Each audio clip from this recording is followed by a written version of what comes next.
नमस्कार, सभी का स्वागत है भारत उदय समाचार के एक विशेष रिपोर्ट में। बिहार के दरभंगा जिला के बहादुरपुर प्रखंड के रामभद्रपुर पंचायत की अगर बात करें तो आज मुखिया जो है चंद्रशेखर झा और कन्हाई झा, उनकी जीत हुई और बता दें कि बड़ी ही कम अंतर से इनकी जीत हुई थी। लोकप्रियता इनका इतना है कि वो इस बार दिखा। महत्वपूर्ण बात बता दें कि सालों से ये तैयारी कर रहे थे, पंचायत के अंदर लोगों का सेवा कर रहे थे, उसका फल जो है इन्हें इस बार जनता ने दे दिया। महत्वपूर्ण बात बता दें कि चंद्रशेखर झा ने पहला आमसभा शपथ लेने के बाद उन्होंने यहां पर संभाला है अपना पंचायत, और पंचायत संभालने के साथ उन्होंने अपने जनता को सभी बातें बता दिया है कि कैसे पारदर्शिता के साथ पूरे पंचायत को संभालना है, पंचायत को आदर्श पंचायत बनाना है और पंचायत को अव्वल बनाना है पूरे बिहार में। इसको लेकर भी उन्होंने साफ साफ बातें कह दिया है। आम सभा में सभी पदाधिकारी जो इस पंचायत में काम करते हैं, पंचायत सेवक हो, आवास सहायक हो या जो भी लोग हों, उन सभी लोगों का यहां पर सभी लोग आए थे। और यहां पर महत्वपूर्ण बात बता दें कि चंद्रशेखर झा से हमने बात किया है कि पंचायत में कौन सा काम कर लिया गया है, कौन सा काम बचा हुआ है, इन सभी बातों पर हमने उनसे लंबा एक इंटरव्यू हुआ है। क्योंकि जो पंचायत उन्होंने संभाला है, जो पंचायत उन्हें संभालने के लिए लोगों ने चुना है, उन सभी बातों पर उनसे ही हमने इंटरव्यू लिया है। सब्सक्राइब शेयर इस चैनल को जरूर कीजिएगा। जो लोग आप अभी तक सब्सक्राइब नहीं किए हैं यूट्यूब पर सब्सक्राइब करिए भारत उदय समाचार को और शेयर करिए। और सबसे बड़ी बात बता दें कि फेसबुक पेज पर अगर आप फॉलो करते हैं, अगर फॉलो नहीं करते हैं तो फॉलो कीजिए, लाइक कीजिए और सभी लोगों तक शेयर जरूर कीजिएगा। रामभद्रपुर पंचायत के मुखिया चंद्रशेखर झा उर्फ कन्हाई झा का इंटरव्यू आपको सुनाते हैं। सोशल डिस्टेंसिंग के साथ यहां पर उन्होंने आम सभा बुलाया था और इस आम सभा में सभी लोगों को घर घर जाकर उन्होंने मैसेज दिया था। इसके लिए आज देख सकते हैं कि यहां पर जो लोग आए हैं सोशल डिस्टेंसिंग के साथ बैठे हुए हैं, काफी यहां पर समझदार लोग दिख रहे थे, कोई हल्ला गुल्ला नहीं हुआ, सभी लोग अपने अपने जगह पर बैठे हुए थे। और इसी स्कूल में कुछ दिन पहले ही पैक्स अध्यक्ष चुनाव भी इसी स्कूल में हुआ था। आप देख सकते हैं यहाँ पर मुखिया जी, यहाँ पर आज आम सभा का आयोजन हुआ है। मुख्य समस्या लोगों ने अपना क्या बताया पूरे पंचायत का, और महत्वपूर्ण बात यह है कि जिन लोगों को आपने बुलाया था, आपने कैसे मैसेज दिया लोगों को आने के लिए, और आपको अधिकारियों ने कैसे मैसेज दिया आने के लिए?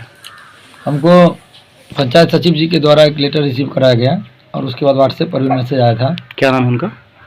अब्दुल सलाम जी। और उनके माध्यम से मैसेज मिला जिसमें लिखा हुआ था कि सभी जनप्रतिनिधि, सभी सरकारी कर्मचारी और आम जनता को भी आना है, जिसमें कोरोना का गाइडलाइन का पालन करना है। तो इसीलिए उस हिसाब से सारी व्यवस्था की गई थी। और सबसे बड़ी समस्या हमारे पंचायत के जल जमाव की, और चूँकि 5 पंचायत का पानी मेरे पंचायत में आता है, वो एक नहर के द्वारा फिर वो दूसरे पंचायत के तरफ से जाता है। एक जंक्शन पॉइंट पानी का बन चुका है वार्ड नंबर 7 में, जहाँ पर मैं एक बहुत बड़ी समस्या है ये जल जमाव की, जिसका सबसे पहले निदान करना है, जिससे लगभग हमारे पंचायत के 2 भाग में 300 एकड़ के आसपास में कुछ खेती नहीं हो पाता है। और वो पानी साल भर लगा रहता है, मैंने फिर बारिश हुआ फिर पानी लगा, और जब तक वो पानी सूखता है तब तक फिर बारिश का समय आ जाता है, जिसमें उसमें सबसे बड़ी समस्या यह आती है कि पानी बहाव का मैंने रास्ता निकासी नहीं है। इसके लिए सबसे उसको निकासी करके उस नहर में मिला करके और नहर का अवराहीकरण करना पड़ेगा, जिससे कि जल जमाव की समस्या वहाँ मुक्त होगी। जल जमाव को छोड़कर और लोगों ने अपनी समस्याएं क्या बताई? खासकर पेंशन की जो योजना है, बहुत सारे ऐसी बुजुर्ग महिला आती हैं और बताती है कि मेरा पेंशन रुक गया है, मेरा पेंशन नहीं मिल रहा है। आपके पंचायत के भी काफ़ी बुजुर्गों को देखा गया कि बहादुरपुर में नंबर और लाइन में लगी हुई थी। तो कहने का मतलब ये है कि आपने क्या वहाँ पर देखा है? देखिए, सबसे बड़ी बात है कि मेरे ये CSC सेंटर के माध्यम से भी लाइफ सर्टिफिकेट जमा होता है, और मेनली समस्या एक बार जिसका पेंशन चालू हो जाता है उसमें लाइफ सर्टिफिकेट कहीं आता है। तो मेरे पंचायत स्तर में भी CSC सेंटर अगल बगल में बहुत सारे लोगों ने कराया था, और उसका हम भी कैंप लगाए थे 1 दिवसीय। उसके बाद फिर चूँकि उस समय में मना हो गया था तो फिर उसके डेट ख़त्म होने वाला था, फिर डेट 15 तारीख तक निकला, तो फिर एक बार कैंप लगेगा। और मेरे हिसाब से पूरा पेंशन होल्डर में मुश्किल से 5% ऐसे पेंशन होल्डर होंगे जिनका कि लाइफ सर्टिफिकेट नहीं जमा हो पाए। और उसका भी रीज़न ये है कि सरकार की क्या ऐप की व्यवस्था है ये हम नहीं बता सकते हैं। सरकार तो अपना पूरा कोशिश कर रही है, लेकिन मैंने विडो पेंशन जो है और वृद्धा पेंशन, उन्हीं में समस्या आता है कि ऑनलाइन चेक करने पर उसका डाटाबेस नहीं उपलब्ध हो पाता है। वृद्धा पेंशन जो पहले वोटर ID कार्ड में 60 साल पूरने पर मिलता था उसमें, और विधवा पेंशन, इस 2 में समस्या ये आ रही है कि उसमें मैंने ऑनलाइन उसका साइट खुलने के बाद पूरा डिटेल नहीं आ पाता है जी। और ये बताएं कि कर सकते हैं गलत आदमी को नहीं मिले, सही आदमी नहीं छूटे, लेकिन लिस्ट बनाने में मुखिया जी का कोई ऐसा योगदान नहीं रखा गया। जो सरकार का नियम और क्राइटेरिया जारी होता है उस हिसाब से होता है।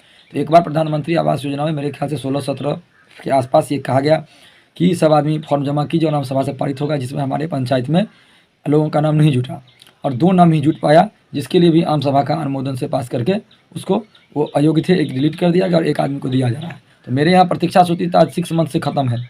अब जो ये मुख्यमंत्री आवास योजना में नाम जुड़ने की बात आई है, तो उसमें क्राइटेरिया है जो आपको बैंक अकाउंट, आधार कार्ड, न्यू राशन कार्ड, जिस राशन कार्ड में पर कभी भी आवास का भुगतान नहीं हुआ हो, उसके बाद ज़मीन का एक पेपर, पासपोर्ट साइज का फ़ोटो, ये सब आपको फॉर्म भर के जमा करके और एक जगह जहाँ पंचायत कार्यालय चलता है वहाँ पर मैं न्याय मित्र, जीविका और विकास मित्र जी का ड्यूटी दिया गया है कि वो फॉर्म रिसीव करेंगे और फिर वो फॉर्म का स्क्रूटनी होगा, उसके बाद आम सभा से पारित होगा, फिर सरकार उसको जोड़ेगी, तब उसमें उसका एक लिस्ट बनाएगी, उस वेटिंग लिस्ट के हिसाब से यहाँ पर मैं फिर आवास का लाभ लोगों को दिया जाएगा। तो हम तो ये पूरा प्रयास कर रहे हैं कि हमारे पंचायत में जितने भी ऐसे राशन कार्डधारी हैं जिनको आज तक आवास का लाभ नहीं मिला है, वो सारे आदमी आवेदन जमा करें। आवेदन जमा भी किए हैं। 1 तारीख से 15 तारीख तक का डेट था, जिसमें हम लोगों ने 3 तारीख से चालू किया और आज तक के डेट में लगभग 500 आवेदन मेरे पास वो कार्यालय में जमा हो चुका है। अच्छा, आपका कार्यालय कहाँ पर है जहाँ पर लेते हैं? देखिए, अभी तो कार्यालय हम जो ले रहे हैं वो आंगनबाड़ी केंद्र संख्या 128 पर ले रहे हैं। एक्चुअली मेरे यहाँ पंचायत भवन कुछ हिसाब से व्यवस्था नहीं है। दूसरी पंचायत कार्यालय मेरे यहाँ मध्य विद्यालय रामभद्रपुर में चलता था, जो अभी उच्चतर माध्यमिक विद्यालय हो गया है, लेकिन विधिवत प्रभार अभी नहीं आया है, उस रूम का चाबी हमको नहीं मिला है, इसीलिए हम लोग वैकल्पिक व्यवस्था करके आपको आंगनबाड़ी केंद्र संख्या 128 पर में चला रहे हैं। आपने शपथ लेने के बाद जब आप पंचायत संभाले, आज पहला आम सभा भी आपने कर लिया, तो क्या पूरा ब्यौरा दिया गया है पंचायत सेवक जी के द्वारा कि नहीं? जो पिछले क्या राशि बचा हुआ है, 15वीं वित्त आयोग में कितना बचा हुआ है, ये सब मिला आपको कि नहीं मिला? जी नहीं, इस टाइप की कोई भी जानकारी अभी तक नहीं मैंने हमको दी गई है पंचायत सचिव जी के द्वारा। और पहली आम सभा हुई थी, सिर्फ आम सभा भी हुआ है और किसी भी तरह की कोई विधिवत जानकारी हमको ये नहीं दिया गया है कि किस योजना में कितना पैसा बाकी है या प्रभार कब मिलेगा। आपका अधिकार बताया गया कि नहीं? पंचायत सेवक का काम था, वो अधिकार बताते आपका कि आपका अधिकार क्या है पूरे पंचायत में, या फिर वार्ड सदस्य को बताते कि उनका अधिकार क्या है उनके वार्ड में, तो वो सब कुछ ट्रेनिंग आज दिया गया कि नहीं? ट्रेनिंग दिया गया, लेकिन विशेष रूप से उस हिसाब से नहीं कहा गया, लेकिन उनके पास वो जितना था उस हिसाब से वहाँ पर वार्ड मेंबर सभी 11 वार्ड मेंबर आए हुए थे, हम भी थे। कोई गायब नहीं थे? नहीं, कोई गायब अच्छा, ये बताएं कि कोई पदाधिकारी जो पंचायत के वो गायब थे या वो सभी उपस्थित थे? नहीं, लगभग सभी कर्मी गए थे। और आपके माध्यम से भी कहना चाहेंगे कि विधिवत समय पर में आए और उसके बाद जो पठन पाठन की क्रिया है, जो जिस सबसे बड़ी बात हम ये कहे थे और कहना चाहते हैं कि जो जिस विभाग के टीचर हैं वो उसका क्लास लें, जिससे कि और बेहतर बच्चे पढ़ सकें।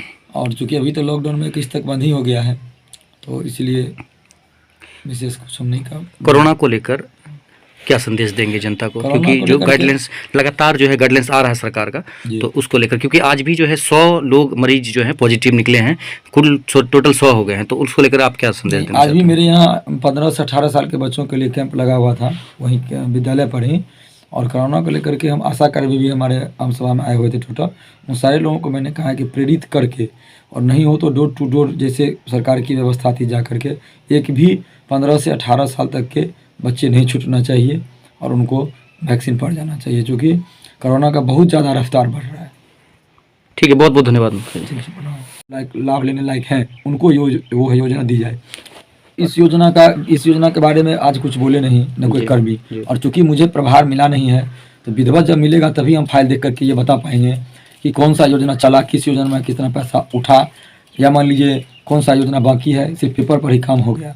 मुखिया जी, एक सवाल और है कि आप मुखिया बन चुके हैं, एक सबसे पहला काम जो होगा क्या करना चाहेंगे पंचायत में? और पंचायत सरकार भवन नहीं है, किसान भवन नहीं है, क्या सबसे पहले क्या करना चाहेंगे? देखिए, सबसे पहले तो हम पंचायत सरकार भवन बनाना चाहेंगे, क्योंकि अगर पहले लोग मैंने कहावत भी है भोजन वस्त्र और आवास, तो सबसे पहले मेरे पास बैठने की व्यवस्था नहीं रहेगी तो फिर हम काम कैसे कर पाएंगे। तो सबसे पहली प्राथमिकता मेरी है कि पंचायत सरकार भवन हो, RTPS काउंटर चालू हो, जिससे कि जनहित में किसी भी जनता को कोई काम के लिए प्रखंड का चक्कर न लगाना पड़े, वो पंचायत की जनता को पंचायत में भी काम हो। सबसे पहली प्राथमिकता यही। इसके लिए ज़मीन वगैरह सब ढूंढ लिया आपने या देख लिए हैं? या नहीं, ज़मीन सब देखे हैं, लेकिन विधिवत अभी उसको हम बैठक करके या किसी चीज़ पर अथी नहीं किए हैं, लेकिन लगभग ज़मीन देख चुके हैं। आज का जो आम सभा था, इसमें क्या पूर्व मुखिया जी को आदेश या उनको मैसेज दिया गया था, या वो भी उपस्थित थे? नहीं, वो उपस्थित नहीं थे, उनको मैंने दिया गया था, मैंने जानकारी दी गई थी कि आज आम सभा है, और खुद पंचायत सचिव जी जाकर के उनको जानकारी दिए थे। अच्छा, लेकिन वो नहीं। ठीक है मुखिया जी, और कोई संदेश जनता के नाम? या नहीं, जनता ये कार्यक्रम कहाँ पर हुआ था? ये कार्यक्रम आपको उच्च माध्यमिक विद्यालय रामभद्रपुर में हुआ था। अच्छा, और अभी वहाँ विधिवत पंचायत कार्यालय वहीं चलता है 10 वर्षों से, इसीलिए वहीं पर हमको करना था। शिक्षा को लेकर कोई ये आदेश या आपने दिया है क्या? क्योंकि आप पूरे पंचायत के आप मुखिया हैं और जितना भी स्कूल होगा उसके आप अध्यक्ष हो गए हैं, तो कोई निर्देश आप दिए हैं या फिर कोई देना चाहते हैं शिक्षकों को? अपने शिक्षकों को हम यही कहे थे और आपके माध्यम से भी कहना चाहेंगे कि विधिवत समय पर में आए और उसके बाद जो पठन पाठन की क्रिया है, जो जिस सबसे बड़ी बात हम ये कहे थे और कहना चाहते हैं कि जो जिस विभाग के टीचर हैं वो उसका क्लास लें, जिससे कि और बेहतर बच्चे पढ़ सकें। और चूँकि अभी तो लॉकडाउन में किस तक बंद ही हो गया है, तो इसलिए विशेष कुछ हम नहीं कहा। कोरोना को लेकर क्या संदेश देंगे जनता को? कोरोना क्योंकि को जो लेकर गाइडलाइंस लगातार जो है गाइडलाइंस आ रहा है सरकार का, जी। तो उसको लेकर, क्योंकि आज भी जो है 100 लोग मरीज जो है पॉजिटिव निकले हैं, कुल टोटल 100 हो गए हैं, तो उसको लेकर आप क्या संदेश देना आज भी चाहते हैं? मेरे यहाँ 15 से 18 साल के बच्चों के लिए कैंप लगा हुआ था वहीं